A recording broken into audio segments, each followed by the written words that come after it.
Достор, мен силерге адаттагыдай эле факты менен сүйлөп берейин.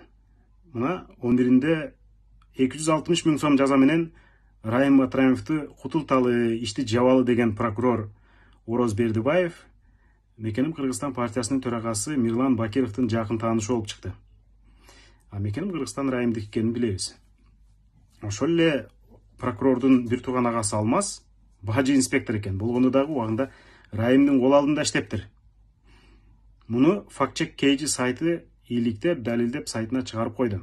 Андан тышкары өткөндө октябрда Райымды УКМКнын жанында заправкадан кармамыш болгон адам ал өзүнүн эле аяшуулуу экенин дагы билебиз. Райымдын ишин териштирген депутаттык комиссиянын төрагасы Талант Мамытов анын досу экенин, бир туугандарын кызматтан кызматка коюшуп жүргөнүн биз далилдеп чыгарганбыз.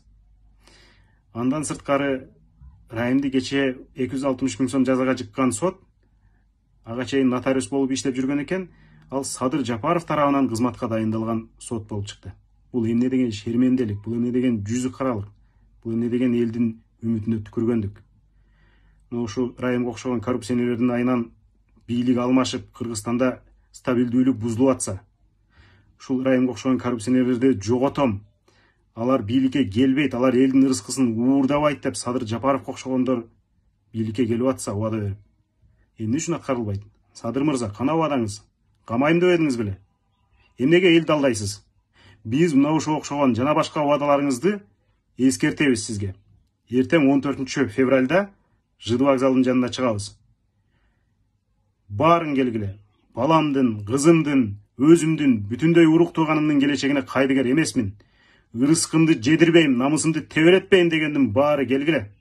Биз өз үнүбүздү бийликке айтышыбыз керек. Эртең 14 февраль саат 12 ЖД вокзалдын алды.